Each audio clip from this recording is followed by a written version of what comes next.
Good day, everyone. We are excited to bring you part 3 of our series focused on setting up transactional replication within an always-on availability group. Today, we will be diving deep into the crucial task of configuring the right quorum settings for the distributor and publisher cluster following the addition of new nodes as shown in our last video. It's important to note that the configuration we'll be discussing is tailored specifically to our existing setup and may not be universally applicable. Let's get started. So right now, the distributor cluster has got DIS 1, 2, and 3 node. Likewise, publisher cluster has got PUB1, PUB2, and PUB3.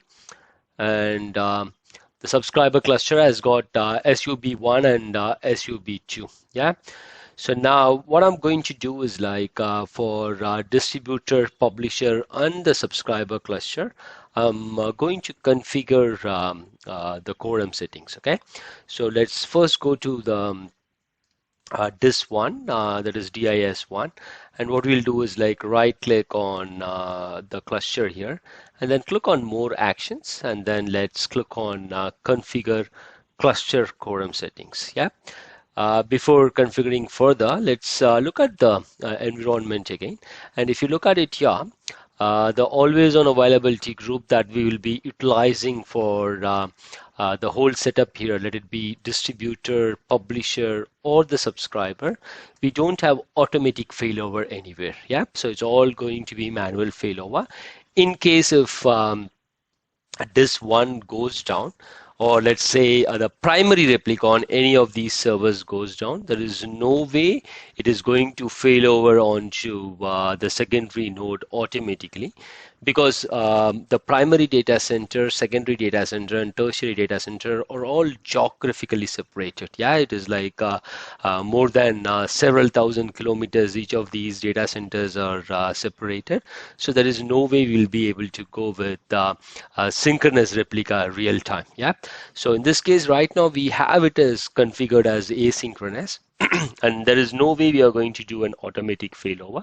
So in that case, it is all going to be manual. If the primary server goes down, that means the setup is kind of down, and we will have to basically fail it over manually or bring the primary server online.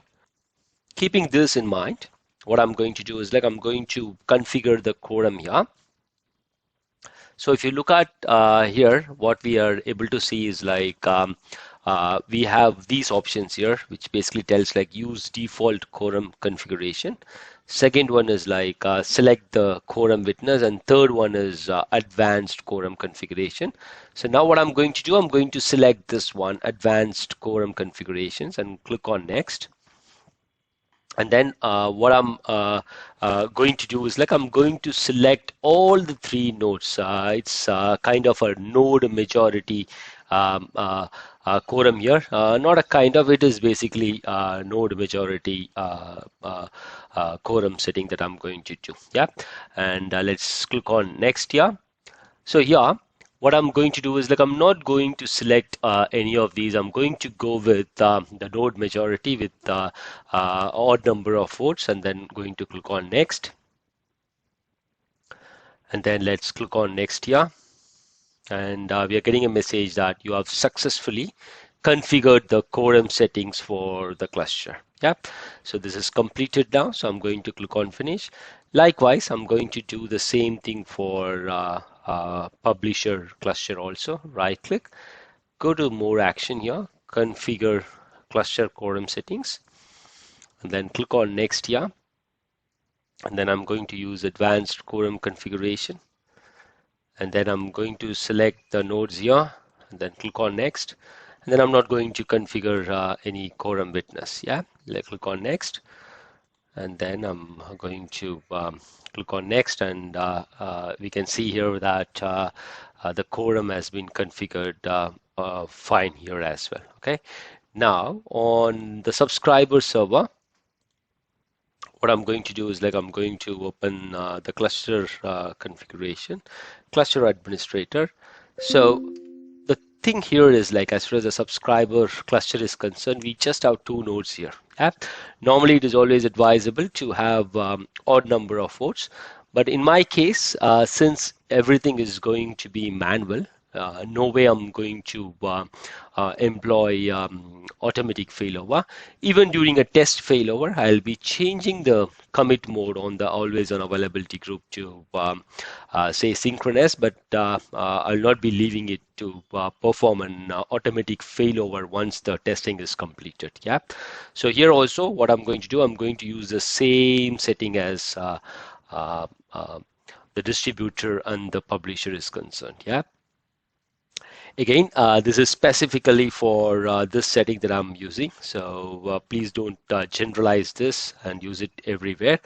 In my case, I'm going to select this and then click on next, and I'm not going to have any quorum witness. Usually when you have even number of votes, it's always good to be get a disk witness or a file share witness and or a cloud witness as well, and that is going to really help with the extra vote that you're going to get. Yeah, but in my case, I'm going to go ahead with the node majority, and I think that should be fine for me. That's it for this video. Thanks for watching. Have a great day. Jai Hind.